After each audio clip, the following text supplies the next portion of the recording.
A small passenger plane unfortunately went down. Miraculously, 9 people survived, but they're definitely not celebrating. The plane is completely wrecked, scattered into pieces. Their GPS and radio are busted. To make matters worse, they're surrounded by dense jungle for a 600-mile radius. But here's the messed up part. It seems like some terrifying creature or something is hunting them. Every single night, someone dies. This is a straight-up survival challenge from hell. Welcome to the brand new horror flick, 9 Bodies in a Mexican Morgue. It all starts on a small passenger plane heading from Guatemala to the US. One of the passengers noticed something was seriously wrong with the flight path. The flight attendant explained that there were some nasty storms on the original route, so the pilot switched to a backup route, which would add about an hour to the flight. At first, the passengers weren't really paying attention to anything, but then all of a sudden, the plane started shaking like crazy. It turns out that the plane's GPS system had malfunctioned, and to make things even worse, they were running super low on fuel. The pilot tried to call for help, but the radio wasn't working either. It was completely dead. Seemed like the pilot knew what was coming.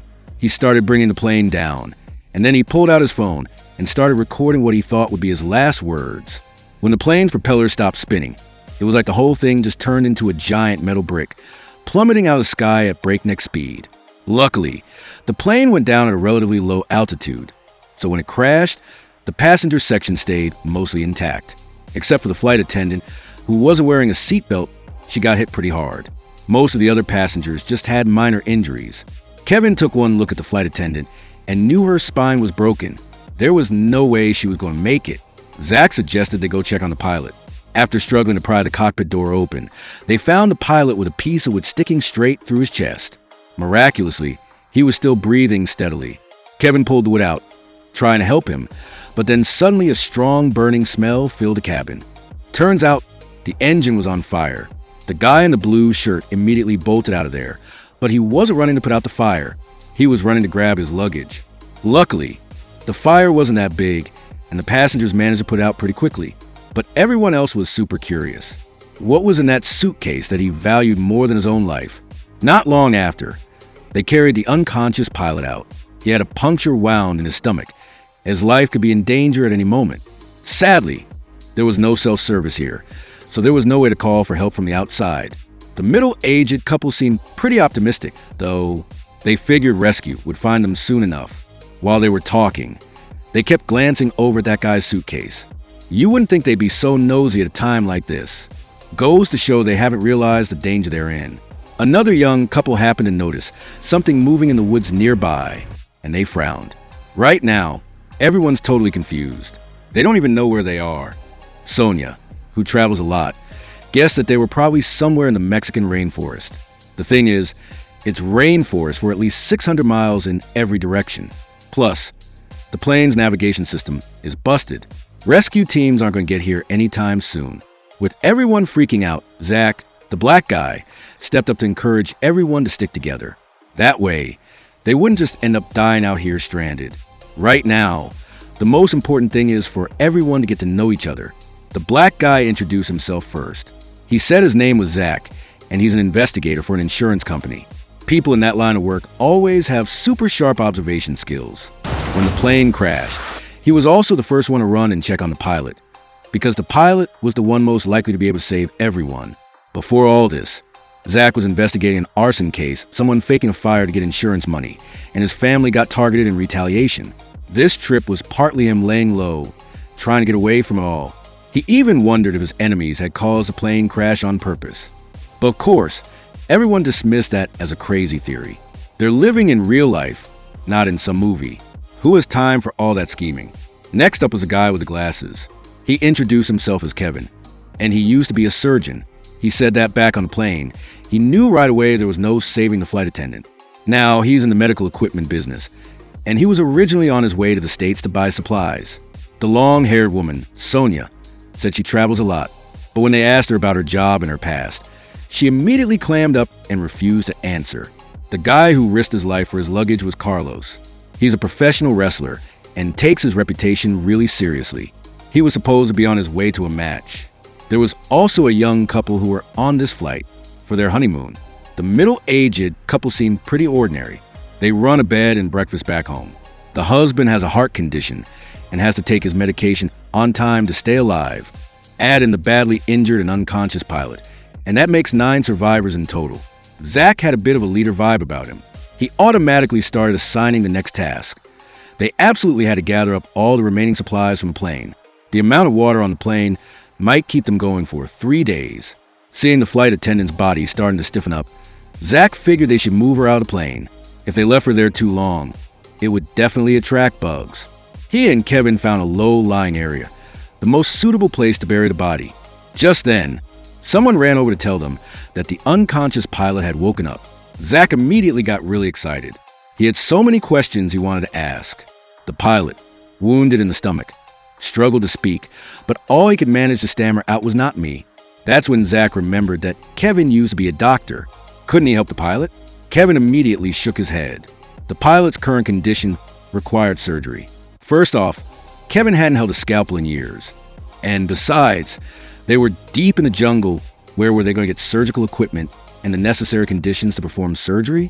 They didn't even have the basics, like a scalpel and disinfectant. Kevin's attitude was really negative, so everyone had to temporarily give up on the idea of saving the pilot. Lisa, the middle-aged woman, used the food they had on the plane to prepare a simple meal for everyone. After eating and drinking their fill, everyone's confidence bounced back a lot. Sonia guessed that there might be a signal up on that mountain peak. Carlos said that if they ran out of food, they could go hunting in the jungle. Fresh water could be found everywhere too. They just need to filter a little. Even though there was still no sign of a rescue team, they were still really confident about their future. Except that, not far away, the pilot would occasionally cough, which kind of dampened everyone's spirits. They all looked at Kevin, the only doctor there, without saying a word. Kevin really couldn't take it anymore, and finally decided to take a chance. Under his direction, everyone started searching for surgical tools and a medical kit, which thankfully had disinfectant and bandages.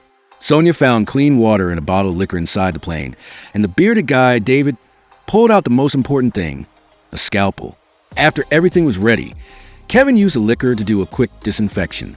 In a surgery without anesthesia, you can imagine how much pain the pilot was in. Luckily, the surgery went smoothly, and Kevin breathed a sigh of relief. Kevin said that the pilot's wound wasn't life-threatening anymore, but he had to make it through the post-op period. Plus, in this situation, the wound could easily get infected. But no matter what, things were moving in a positive direction. Only the young couple inside the plane were still really worried about their current situation. What if they got attacked by wild animals? When would the rescue team finally arrive? Just then, the window suddenly went dark. A black shadow flashed through the trees.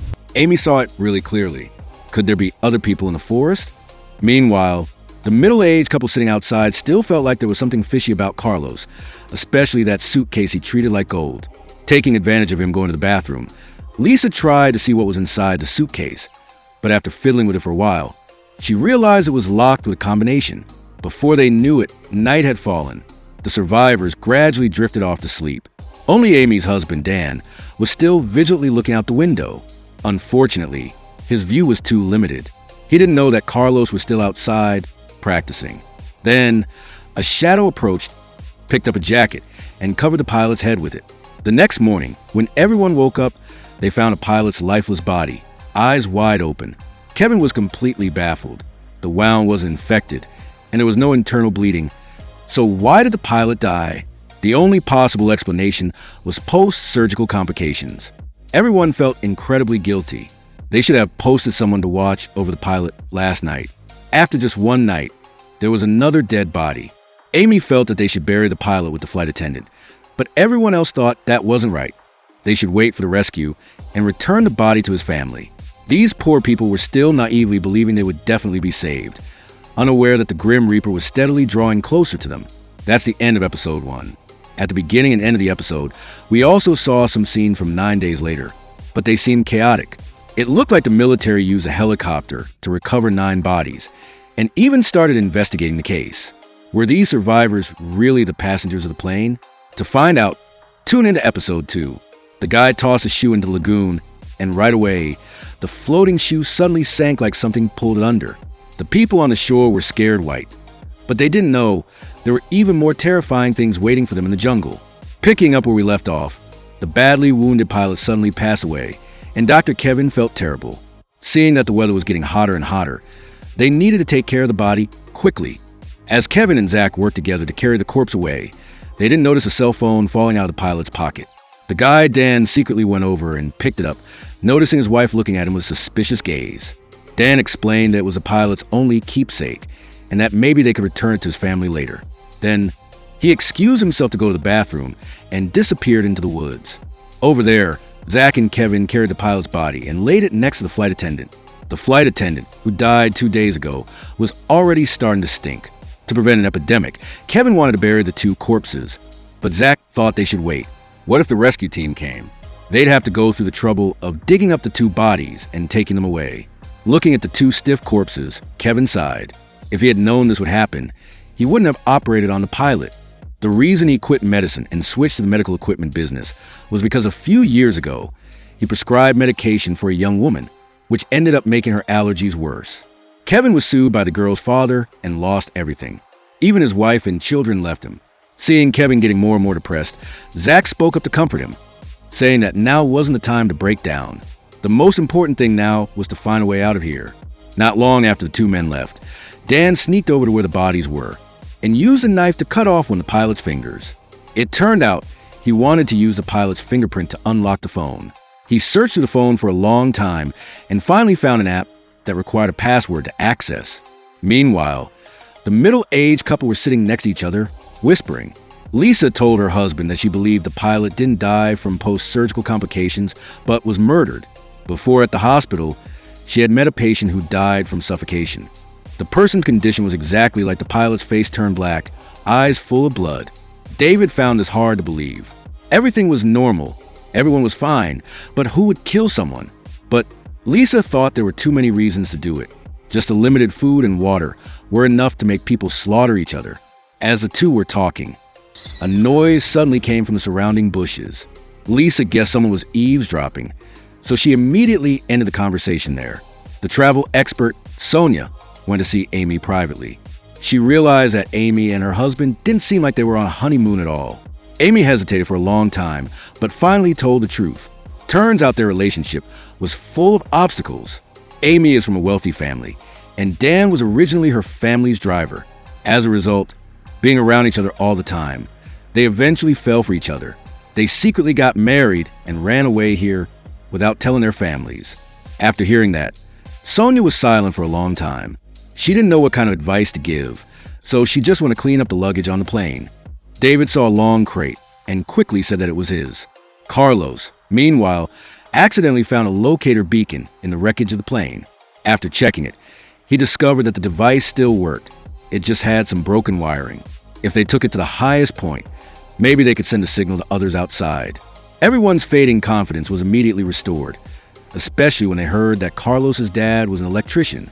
He could use the available wires to create a power cord, but to transport the signal transmitter to the top of the mountain would take at least half a day. Zach decided they would rest there for the night and set off early the next morning. Lisa said that they only had 11 bottles of water left, and their food was running out. The most important task now was to search for supplies. Zach clapped his hands and said that after resting, everyone would go into the forest to explore. But they didn't know that from that moment on, strange things would keep happening. First, Amy, who was resting during the afternoon, saw someone hiding in the bushes, but when she focused and looked carefully, she didn't see anything. And what David encountered was even stranger. The heart medication he kept in his suitcase had suddenly disappeared. Now, he only had a few pills left on him. Lisa thought he must have misremembered and decided to wander around and look for it.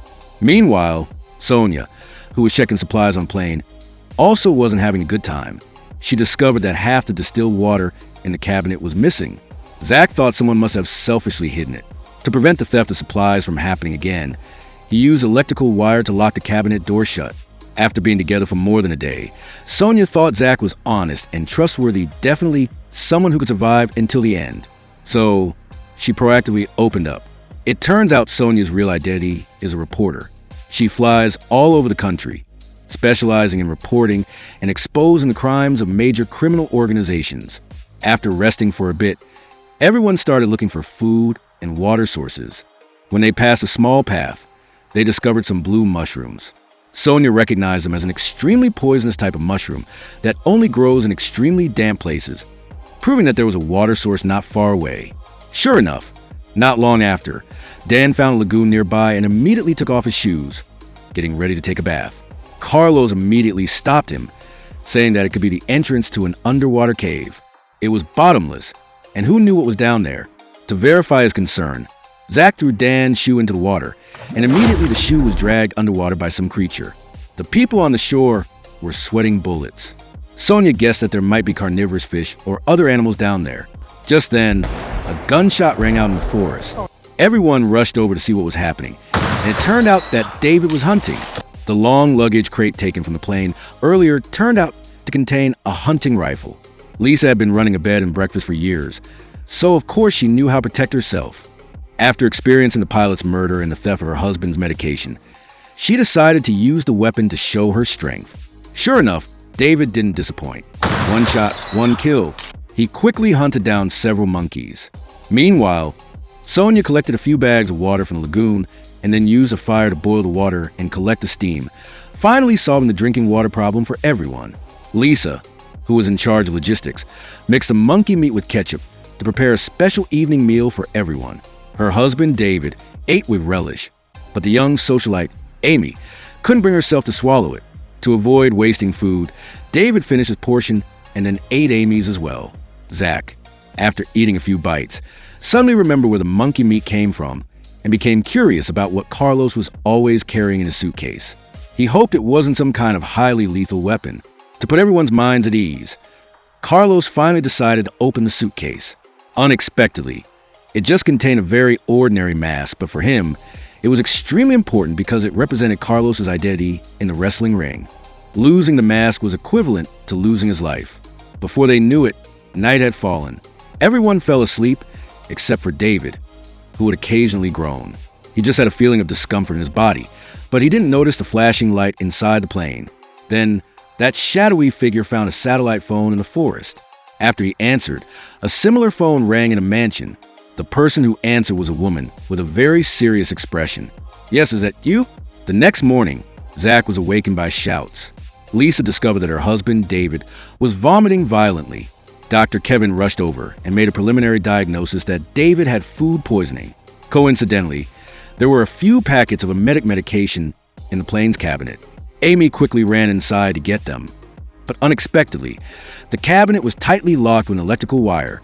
For a moment, it couldn't be opened. In just those few minutes, David's heart condition relapsed, and he stopped breathing. At this point, Lisa couldn't take it anymore. She believed that someone had killed her husband. The poison used was the poisonous mushroom they saw yesterday. Moreover, the motive for the murder was very clear. Because supplies were limited, the fewer people alive, the higher the killer's chances of survival. To add credibility, Lisa then revealed the truth that someone had suffocated the pilot by covering his nose and mouth. Dr. Kevin was about to explain when she suddenly remembered the scene where she and her husband had discussed the cause of the pilot's death. The killer must have been eavesdropping on their conversation, so they killed David to silence them. Everyone present felt a chill down their spine. If what Lisa said was true, then the killer was definitely one of them. Sonia blankly returned to plane. Feeling extremely regretful that she had locked the supply cabinet, Zach smashed open the cabinet door and looked at the emetic medicine inside, comforting Sonia and telling her not to blame herself. David had a heart condition, and even if he had taken the medicine in time, he might not have survived. At this moment, he remembered the dinner yesterday when David had eaten Amy's portion of food. Could Amy have been the killer's real target? As the two were discussing this, Dan proactively took out the pilot's phone and gave it to Amy. It turned out that before the plane crashed, the pilot had recorded some last words for his wife. Although he spoke in Spanish, Carlos happened to know Spanish and offered to translate for everyone. "I feel like I can't go on. Even if we crash, I'm going to die anyway. They won't let me live. You have to be careful too." After hearing this recording, everyone could confirm that Lisa's speculation wasn't wrong. The deaths of the pilot and David weren't accidental. There was a killer among them. 9 people survived a plane crash, only to find themselves stranded in the dense, isolated rainforest. But their relief didn't last long, because day after day, people started dying mysteriously. In just 4 days, 3 people were gone: a portly businessman, a pilot, and a flight attendant. The tension in their makeshift camp was thick enough to cut with a knife. Everyone felt like they were being watched, like eyes were on them all the time. Amy, a newlywed with a kind heart, tried to comfort Lisa, hoping she wouldn't grieve too much over her husband's death. She told Lisa it was just a terrible accident. But Lisa scoffed at Amy, calling her naive and stupid. Lisa was convinced her husband, David, had been murdered, and what's worse, she believed the killer was hiding right there among them in the camp. The insurance investigator, Zach, was spreading rumors that Dr. Kevin had somehow killed the pilot. Carlos, the quiet wrestler, kept to himself, but something about him felt calculating and secretive. Sonia was reluctant to talk about her past, but she was the one who identified the poisonous mushrooms. Even Amy's husband, Dan, was a suspect in Lisa's eyes. According to Lisa, Dan was no good. After all, a rich girl falling for a poor guy never ends well. Amy stubbornly insisted that her husband truly loved her. Lisa just laughed, saying she didn't know anything about love. Amy, usually so kind, was stunned by the remark, and Lisa's words felt like a knife twisting in her heart. Lisa went into the eerily silent jungle to clear her head momentarily. Suddenly, she saw that shadowy figure again. This time, she got a good look. It was a man wearing a hooded cloak. She spun around, and then she saw her husband standing right there. Dan was intensely curious about what his wife had been discussing with Lisa. Amy hesitated for a moment, then decided to hide her suspicions. Meanwhile, on the other side of camp, Carlos had finally finished rigging up an antenna for the locator beacon. All they had to do was get it to the highest point, and they could send a distress signal that the outside world could pick up. But when it came time to choose who would climb the mountain, a fierce argument erupted. After days of unexplained deaths, no one was willing to leave the safety of the camp alone. And with Lisa fanning the flames of paranoia, Zach finally decided he'd stay behind to guard the camp. The task of setting up the locator beacon would fall to Carlos, Kevin, and Sonia. The idea was that the three of them could keep an eye on each other. Even if one of them was the killer, they wouldn't risk making a move with witnesses around. Carlos, almost absent-mindedly, popped a piece of gum into his mouth. The discarded wrapper, tossed on the rocky ground, caught Sonia's eye. Earlier, when she was guarding the supplies back at the plane, about half the food in the storage lockers had mysteriously vanished, including this exact brand of gum. There was no doubt in her mind now. Carlos was the one who had stolen the supplies. But Sonia didn't make a scene. As they traversed the cliff face, she feared Carlos might cause an accident, so she proactively offered to help him carry the signal transmitter. The group trudged over mountain after mountain under the blazing sun. As they neared the highest point, Sonia lost her footing. She nearly plummeted over the edge, saved only by Kevin grabbing her hand. But the signal transmitter was dislodged and got stuck on a rock outcropping not far away. Sonia knew this transmitter was their only ticket out of there, so she took a deep breath and mustered all her courage. She reached out, extending one hand to try and hook the transmitter. Carlos and Kevin locked arms, forming a makeshift human chain, and with a burst of effort, they pulled Sonia back to safety. After that near disaster, the trust between the three of them grew significantly. If anyone had been playing games or had malicious intent just moments before, there's no way they would have been able to retrieve the transmitter. Not long after, they finally reached the highest peak. Disappointingly, their cell phones still had no signal. They could only pin their hopes on Carlos's signal transmitter.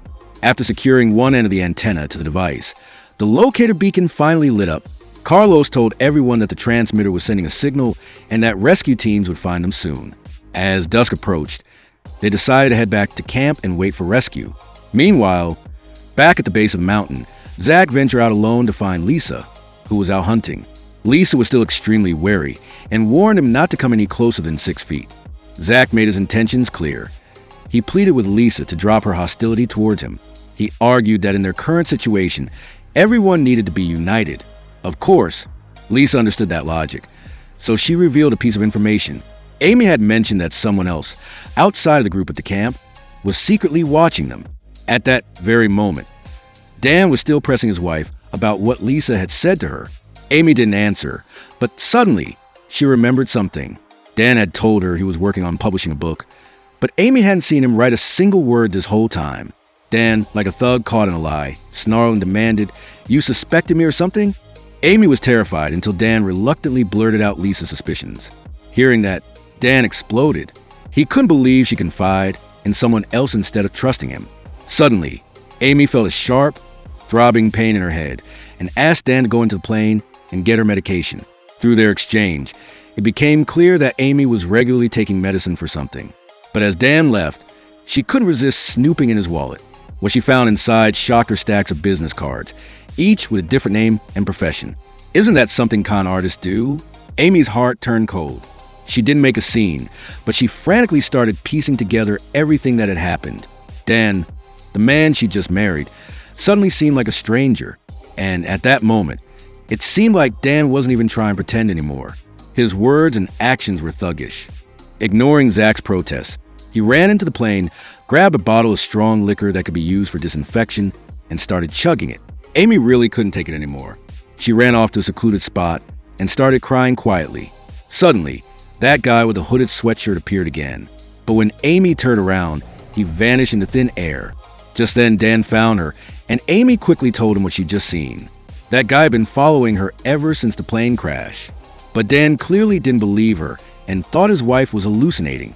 That really set Amy off, and she pulled out the stack of business cards from her pocket, asking Dan what the heck these were all about. Dan didn't know what to say. Any explanation he could give Amy was just a flimsy excuse. At the same time, Sonia's group of 3 made their way back to the campsite from the top of the mountain. Everyone was really excited to hear that the signal device was working. After Lisa finished grilling the meat, Dr. Kevin went to find Amy and Dan, who were still arguing. Whatever was going on, they needed to eat first and then deal with it later. With nightfall closing in, it was clear the rescue team wouldn't be arriving until morning. Looks like everyone would have to spend another night in the jungle. As the others drifted off to sleep, Dan suddenly snapped his eyes open. Meanwhile, Carlos, as usual, headed to a secluded spot to practice his wrestling moves. Taking a break from his workout, he pulled up a video of one of his previous matches. His mind drifted back to that packed arena. Carlos was usually quiet and reserved, but the moment he put on his wrestling mask, he transformed into a warrior in the eyes of his fans. Carlos was like 2 different people inside and outside the ring.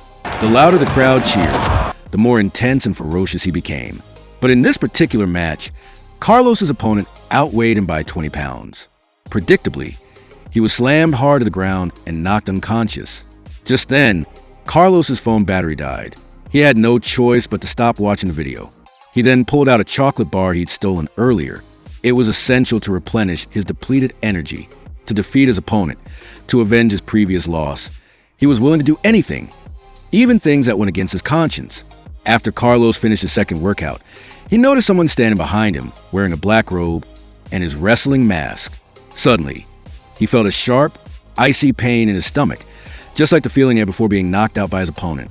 Carlos collapsed to the ground, groaning in agony. But this time, he wouldn't be waking up. The next morning, everyone realized Carlos was missing. They searched the surrounding area, but there was no sign of him. Lisa immediately declared that Carlos had been murdered. Hearing that, a chill ran down everyone's spine. Just as Zach suggested expanding the search perimeter, Dr. Kevin spoke up, reminding everyone that there was something even more important than finding Carlos. Why hadn't the rescue team arrived yet? Little did they know that the signal transmitter they'd set up on a mountaintop had been sabotaged.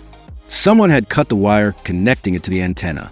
Down at the base of the mountain, the group split up into pairs, heading out in different directions to search for Carlos. Only Zach stayed put, not joining any of the search parties. He remembered Amy's warning. Someone was watching their every move. Zach suspected that something very important was hidden inside the plane, but he and Sonia had already torn the plane apart, searching high and low, and found nothing suspicious. So, they were no closer to figuring out the killer's motive. Before long, those who had gone out searching returned. They hadn't found Carlos anywhere. With the rescue team still nowhere to be seen, Kevin guessed that there might be something wrong with the signal transmitter. So, he and Sonia decided to head back up to the mountaintop to check it out. Back down at the base of the mountain, the remaining group scattered to find shady spots for a midday nap. Zach suddenly opened his eyes and ventured deeper into the jungle, unaware that Lisa was watching his every move. Amy, fast asleep, was jolted awake by a faint, intermittent calling sound. Mustering all her courage, she grabbed a burning branch and slowly walked toward the source of the noise. Before long, she saw the cloaked figure again, completely hidden from view. Seeing that the figure was about to shoot her, Amy didn't hesitate. She plunged a burning branch into the figure's chest. But then, she realized in horror that the person she had stabbed was Dan, her husband. Meanwhile, Kevin and Sonia had reached the middle of the mountainside. As they stopped to take a drink, they noticed a large flock of crows circling in the distance. They immediately changed course, heading straight into the jungle towards where the birds were gathered. Finally, they came across Carlos's body. They brought the grim news back to camp, and on the way, they overheard that Amy was stabbing Dan. Suddenly, Amy became the prime suspect. After getting his wound bandaged, Dan did his best to defend his wife. He explained that she had experienced a terrorist attack as a child. A hooded man had shot her teacher dead right in front of her. Ever since then, she has suffered from depression and needed medication to keep herself calm. But this explanation didn't clear Amy's name. In fact, it indirectly suggested she had a violent streak. If David's and the pilot's deaths could be chalked up to accidents, Carlos, whose body was covered in injuries, had clearly been murdered. Sonia was really wondering if Amy wasn't the culprit. Then who was? But what Zach was worried about at that moment was what the killer's motive could be. What they didn't know was that there was a huge stash of drugs hidden in a compartment above the plane ceiling. Turns out, the plane was full of contraband. Someone was likely determined to kill everyone left alive to take possession of all those drugs. Amy guessed that the killer was someone who wasn't one of them, which wasn't impossible. But if the killer was one of the people at the campsite, then the most suspicious one would be Dan. It's possible that Dan knew the plane was carrying the drugs from the start, or maybe he accidentally found out later. But based on the way the others were acting, they were all a little bit suspicious in their own way. Right now, Lisa, who's as straightforward as they come, and Amy, who's pretty naive, seem the least likely to be the killer. If you guys have any other theories, leave them in the comments below. That's all for episode 3. Alright, let's jump into episode 4. 9 passengers who survived the plane crash are stranded deep in the jungle, and every day that passes, someone is dying a sudden and unexpected death. By day 6, the death toll has reached 4 people. Especially after the wrestler's gruesome death, worry and fear are spreading like a disease. Anyone could be the killer, and anyone could be the next victim. 2 days ago, they set up the signal device on top of the mountain, but the rescue team still hasn't arrived. There's no doubt about it now. Someone messed with the signal device. Only 3 people went up the mountain: Sonia, Carlos, and Kevin, and Carlos is already dead. Zach warned Sonia to be careful around Kevin. Sonia immediately shoots back, saying that Kevin told her to be careful around him. Clearly, there's no trust left between them, and Kevin is also trying to figure out Dan. While bandaging up Dan's wounds, Kevin happened to see a tattoo on the back of Dan's shoulder. Kevin was curious and asked why he had that tattoo. Dan explained that he got it when he joined a gang. Kevin's face immediately showed contempt. Kevin had treated criminals with prior convictions before, and that tattoo was forcibly applied. Dan got angry and started yelling and fighting with Kevin. Everyone heard the commotion and came to break it up. Even though Kevin got his face bruised, he didn't reveal Dan's secret. Just then, Lisa announced some bad news. The bullet she had stored in the box had been stolen. Now, there was only 1 bullet left in her gun. Lisa believed that someone wanted to let them starve to death. To prove his innocence, Dan confessed to Amy that he'd been to prison before for fraud, and he got the tattoo at that time. He said that he had initially tried to win Amy over because he saw she was rich, but now he was completely in love with her. Everyone stood silently, not saying a word. They couldn't trust the lies of a con man. Just then, Lisa was secretly doing something in the forest, and Sonia suddenly appeared and asked her what she was doing. Lisa was wary of everyone, but Sonia seemed the most sincere, so she revealed what she'd discovered. Last night, before Carlos died, Zach had gone into Fours alone and stood in the spot for a long time. Lisa, who ran a motel, had a good read on people, and she believed that Zach was full of lies and was definitely hiding something from everyone. As night approached, the weather turned bad, and everyone squeezed into the plane's cabin. The cramped space made them feel uneasy. While everyone was complaining about water dripping, Sonia noticed that someone had damaged the ceiling of the plane. Suddenly, it clicked for Zach. He remembered his earlier suspicion that something was hidden on the plane. He started tearing apart the ceiling of the plane, and then a bag of white powder fell out. Dan immediately identified it as drugs contraband. Zach, being a professional investigator, quickly estimated the value of the stash at around $3 million. Sonia theorized that the airline company was just a front, a cover for smuggling contraband under the guise of passenger transport services. This would explain why everyone was being murdered. The airline company obviously feared that they would uncover the truth. As everyone was discussing this intensely, They didn't notice the look of panic on Amy's face. It turned out she had just seen the hooded figure again. When everyone looked around, they realized Amy was gone. Dan was frantic, insisting on going out to find his wife. Kevin said he'd go with him, presumably thinking that going out alone was too dangerous. But before he could say anything else, Dan bolted for the door. In a flash, everyone had rushed out to look for Amy. Thunder rumbled and rain pounded the ground. As Amy followed the hooded figure, she noticed someone approaching her. The man pulled out a knife. Just then, Lisa appeared with her hunting rifle. She told Amy to go back and get help and threatened the man, telling him to drop the knife. Suddenly, a bolt of lightning struck, and the man immediately vanished, only to reappear behind Lisa. She used all her strength to pull off his mask, but then gradually lost strength and became still. Another member had passed away. Everyone stood around Lisa's body, blaming each other. Were they just going to sit around and wait for the killer to murder them one by one? Zach urged everyone to unite, saying that someone would do anything for the drugs. Sonia nodded in agreement and volunteered to share about her past. Years ago, she had been an addict until her boyfriend died from a drug overdose, and she realized how terrifying drugs were. This trip was supposed to be about leaving that painful place behind, but Sonia wouldn't tolerate drug trafficking. She knew who they were now. With that, she pulled some bullets out of her pocket. This was the ammunition she had found in a secret spot. Sonia then shared the guns with Zach's group. It turned out that at dawn, she had followed Lisa's advice and gone to a place Zach had been sneaking off to. Yesterday, the rainwater washed away the bullets hidden under the ground, and Sonia found what Zach had been trying to hide.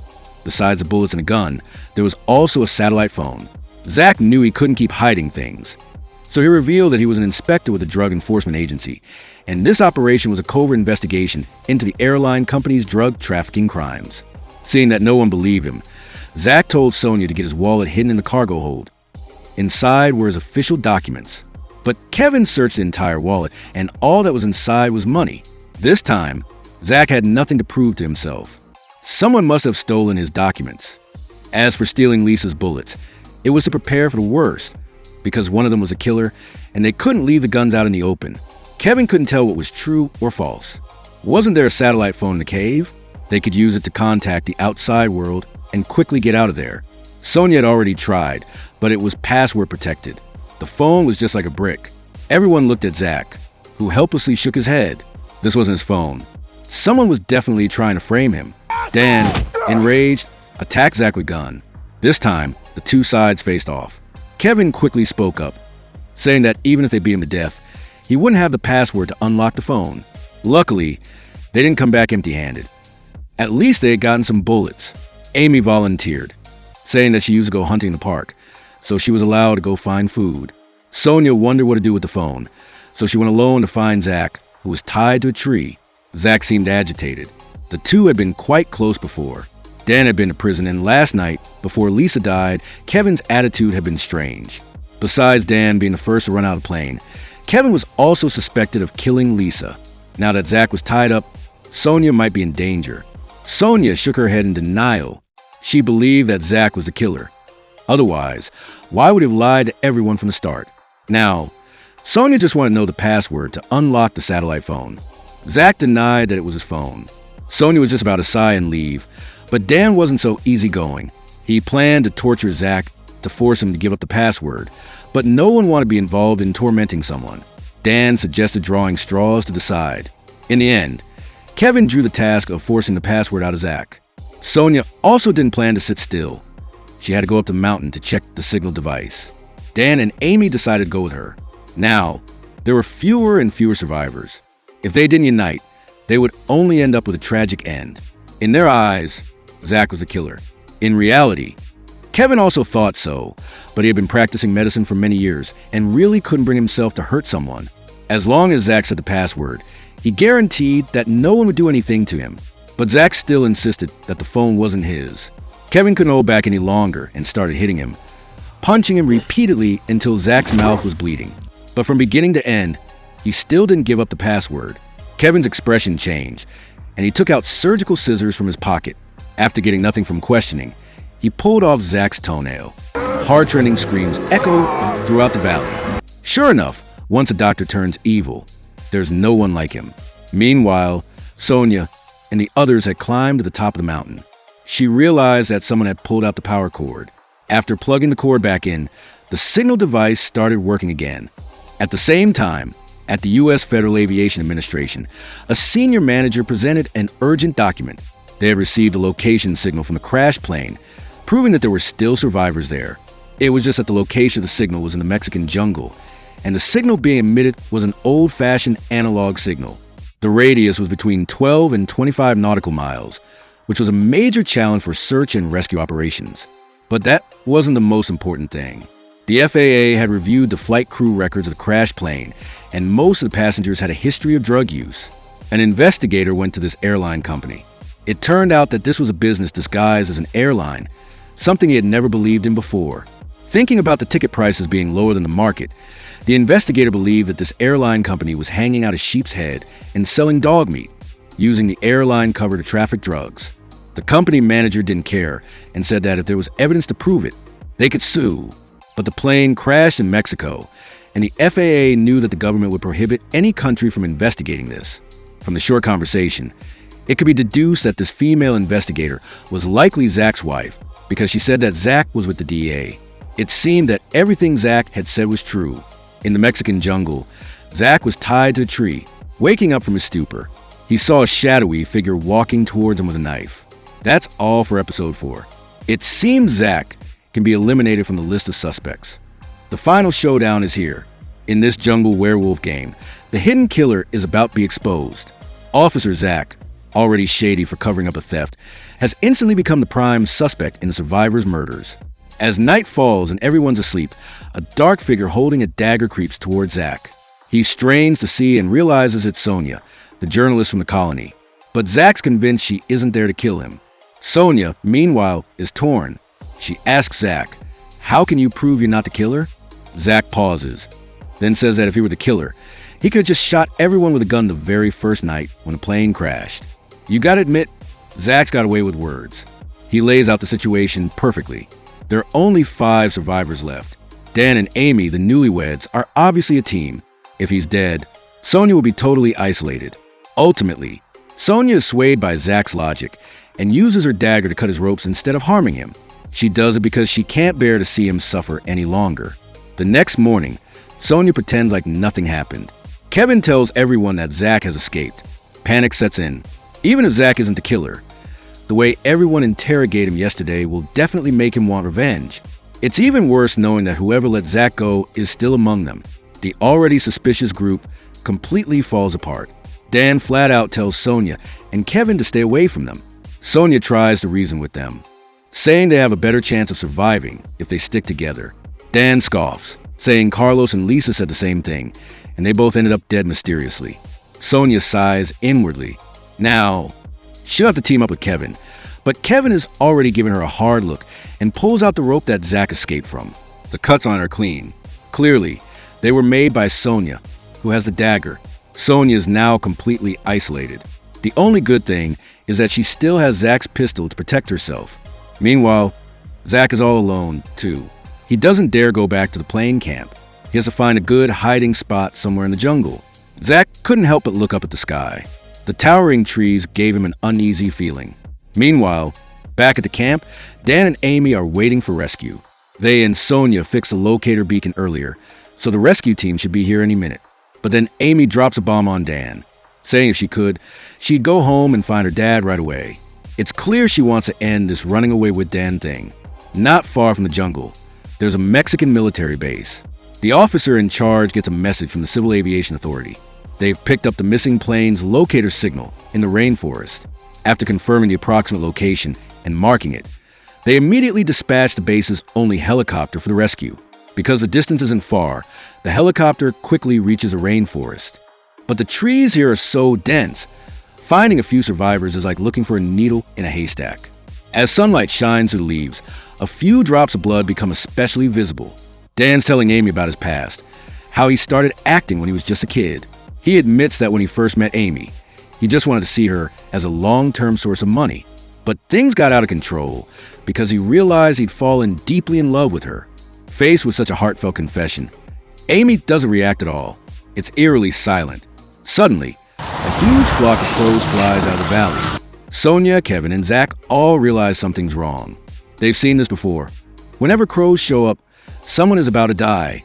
Without a word, all three of them start running toward the camp. Sonia gets there first, but she only catches a glimpse of Dan for the last time. The newlyweds are dead, just like that. Zach is genuinely horrified. Sonia instinctively thinks Zach did it. Soon after, Kevin bursts onto scene, immediately grabbing Dan's shotgun. He's convinced that Sonia and Zach teamed up to kill Dan and Amy. Meanwhile, the helicopter has reached the area of the plane crash, but the mountains are towering, and no matter where they look, they see no sign of human activity. Back on the ground, the three remaining survivors are still suspicious of each other. Sonia is desperate to defend herself, arguing that if she and Zach were partners, she wouldn't have exposed his theft. Zach is adamant that Kevin is definitely the killer. Kevin, of course, has to defend himself, too, saying that if he were the killer, he wouldn't have saved Sonia on the mountain. All three of them could be the killer.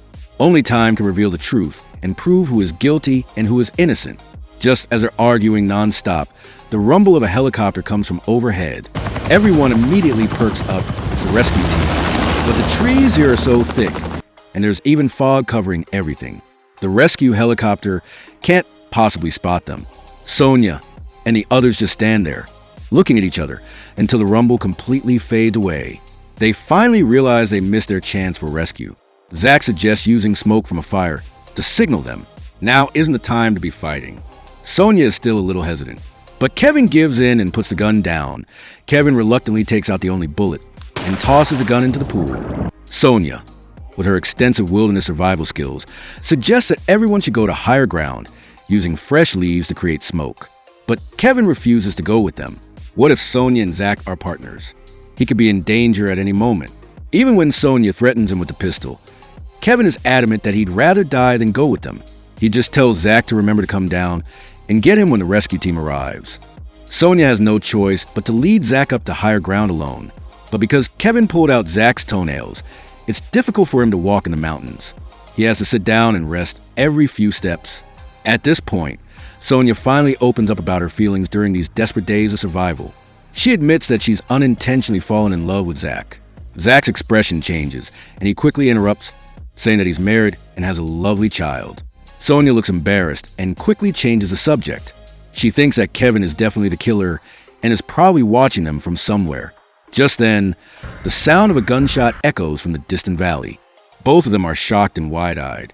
The only shotgun was thrown away by Kevin, so who just fired a gun? Zach decisively decides to go down and check it out immediately. This is the best chance to identify the killer. The two quickly return to the valley and finally discover Kevin's body in the pool of water. He was shot in the back, and his head is submerged in the water, being nibbled on by fish. When they pull him up, both of them jump back in shock. Kevin's face is nothing but a white skull. It's sickening to even look at it for another second.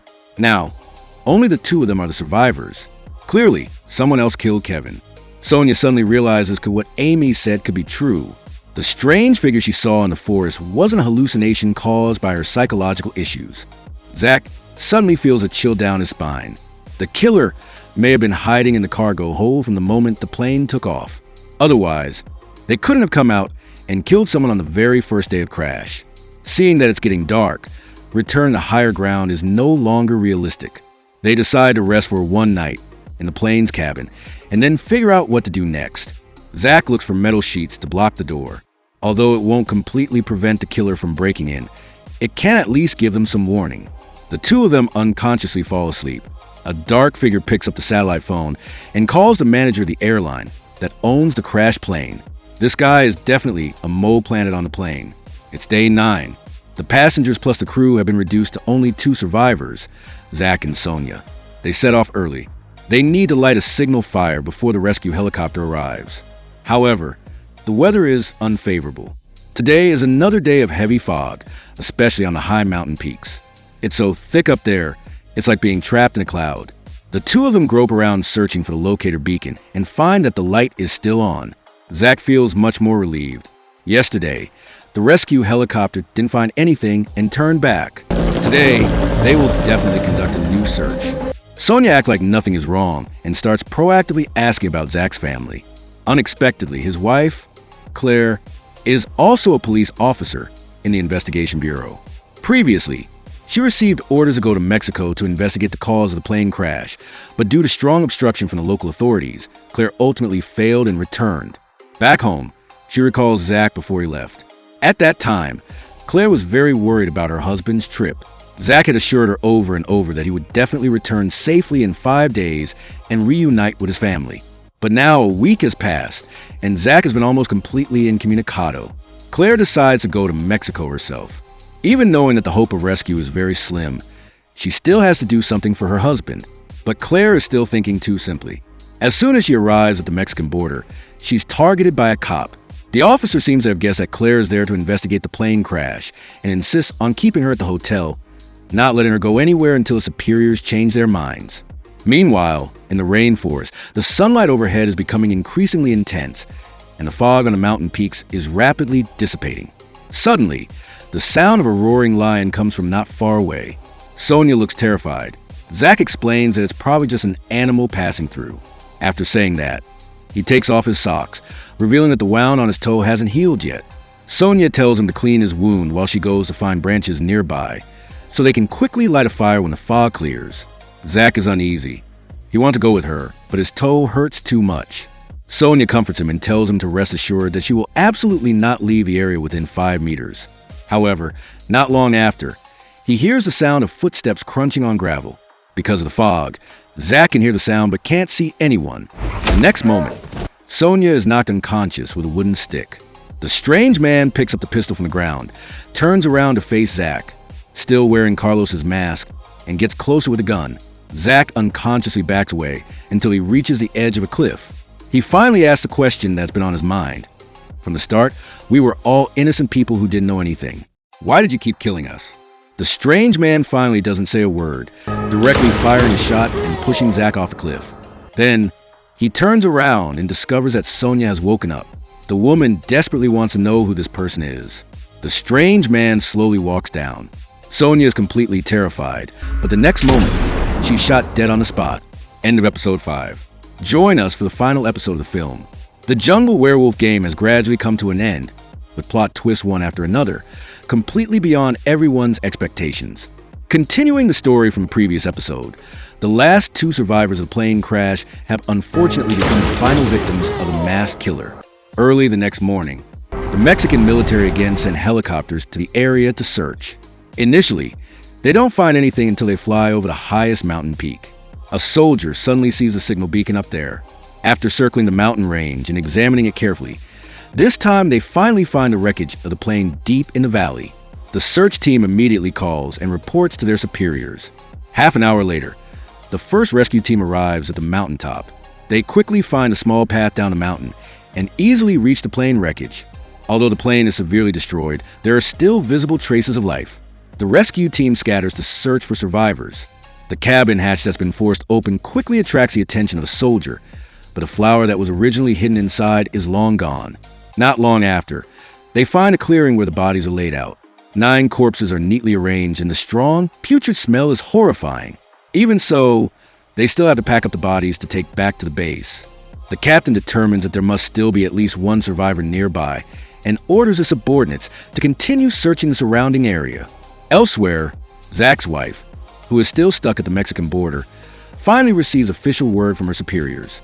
She is still not allowed to go to the Mexican rainforest to search for clues about the plane crash. She can only go to the military base in the forest to wait for news because 9 bodies have been found there, but their identities have not yet been determined. The military has contacted a forensic pathologist to specialize in identifying personal information and the cause of death. Claire immediately prepares to leave without hesitation. At the edge of the rainforest, in a temporary military base, the 9 bodies of the plane crash victims have been packed up and brought back. All are placed in a hangar that has been prepared, just waiting for forensic pathologists to arrive and identify them. Before that, a soldier assistant received a task from his superiors to try to investigate the cause of the plane crash, but this is not their main job.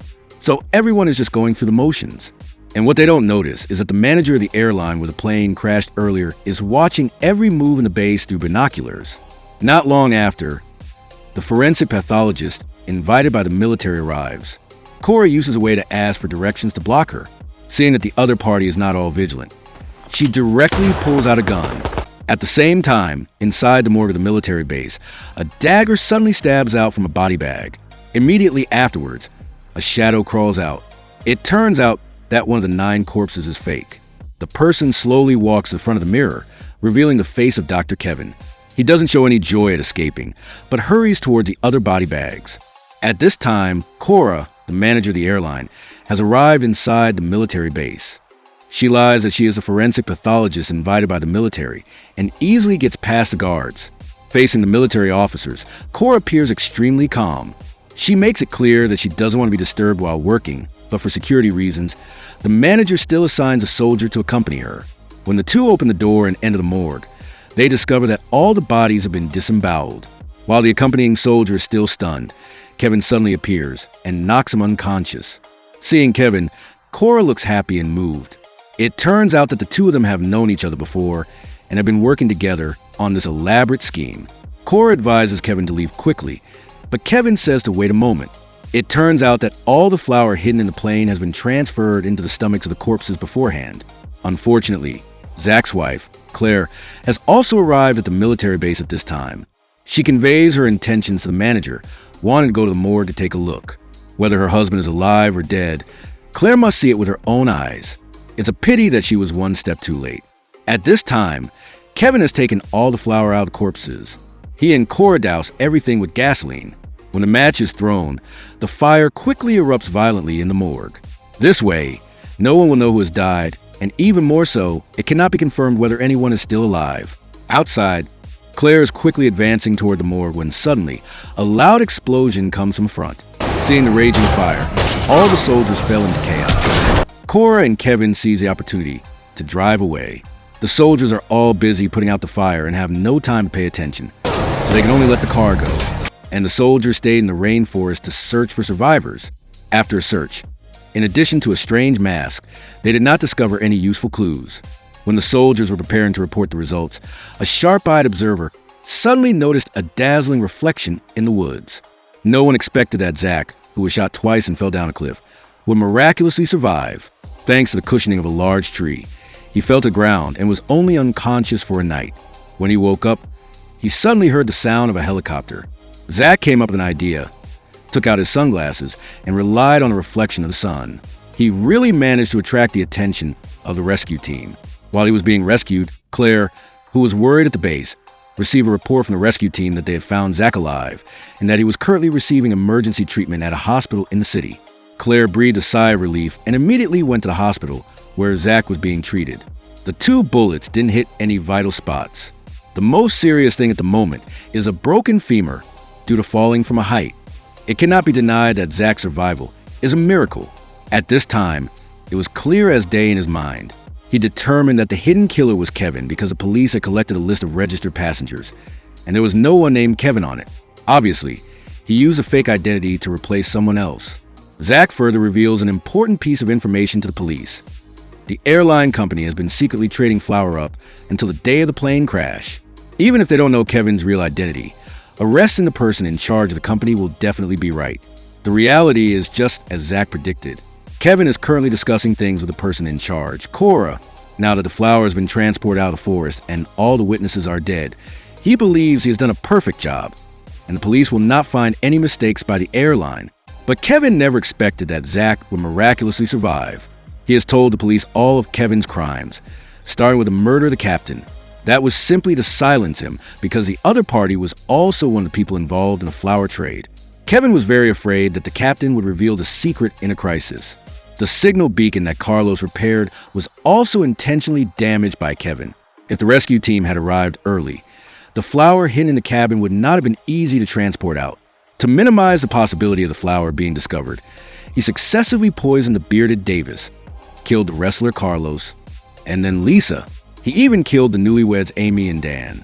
And the person using the satellite phone was, of course, Kevin. He not only successfully framed Zach, making him the #1 suspect, but he was also able to contact Cora at all times. Otherwise, the escape plan of the two of them later on would not have been able to coordinate so well. Kevin is extremely proud of this. He secretly stole the heart medication from the bearded Davis, which contained a lot of receptor antagonists, which can slow the heart rate and lower blood pressure. Before the rescue team arrived, Kevin drank a large amount, almost causing himself to fall into a state of suspended animation. Plus, the stench of the other corpses allowed him to successfully fake his death. It cannot be denied that Kevin is truly a skilled imposter. After killing the young couple, there were only 3 survivors left. At that time, Kevin naturally became the prime suspect. To dispel Zach's suspicion, he intentionally put his clothes on Dan's corpse and buried the other person's head in the pool of water. Before that, Kevin threw away a bullet with the intention of creating a surprise effect later. He used fire to ignite the explosives. Zach and Sonia, who were climbing the mountain, mistakenly thought someone was shooting and ran to see the victim wearing Zach's clothes. Sonia naturally assumed that he had had an accident. She wanted to get closer to confirm, but she saw that the face of the corpse had been eaten away by fish. So she gave up, and Zach, on the other side, is also admiring the depth of Kevin's scheme, especially when he heard his wife say that the corpses in the morgue had all been disemboweled. He immediately guessed that there was flour inside. This is also another reason why Kevin wanted to kill everyone. Otherwise, he would not be able to transport this shipment under the eyes of the military. At this time, Kevin, in high spirits, arrives at the plane hangar, instructing to transfer the flour onto the plane. When he returns to his residence, Cora says that she's not feeling well. Kevin smirks and admits that he added some sleeping pills to her drink in morning. The reason he did this is that the captain, before the flight, sent Cora a sentimental video. Even a blind man could see those two were hooking up. Unexpectedly, the most tragic person is this captain, the type who gets sold out by others and still helps him count the money. Kevin will naturally not spare Cora, who cheated on him. After ruthlessly poisoning her, he immediately gets on the small plane to escape. Just at this moment, Zach leads the police to chase after him. Seeing Zach still grinning, Kevin curses inwardly and then uses all his strength to make the plane take off high into the air. Zach is unwilling and fires wildly with his pistol, but regrettably lets him escape. At this moment, Kevin looks at the flower next to him with a triumphant expression. In his heart, he's thinking about how to spend the money he's earned. Suddenly, the plane's control panel emits a warning sound. It turns out that Zach accidentally shot through the fuel tank just now. Coincidentally, at this moment, the plane is flying over the area where the previous accident occurred. Perhaps the tragedy of the plane crash is about to repeat itself. That's the entire content of the newly released film 9 Bodies in a Mexican morgue. It cannot be denied that this is a rare work that answers all the lingering questions from before. Even small details like Davis's medicine bottle are not overlooked. However, in the comments, quite a few people have guessed the identity of the hidden killer. It seems that in real life, there are many of you who have the qualities to become Conan. You just lack the opportunity to show it. Alright, that's the end of today's film. Thank you for your attention. Goodbye, and see you again.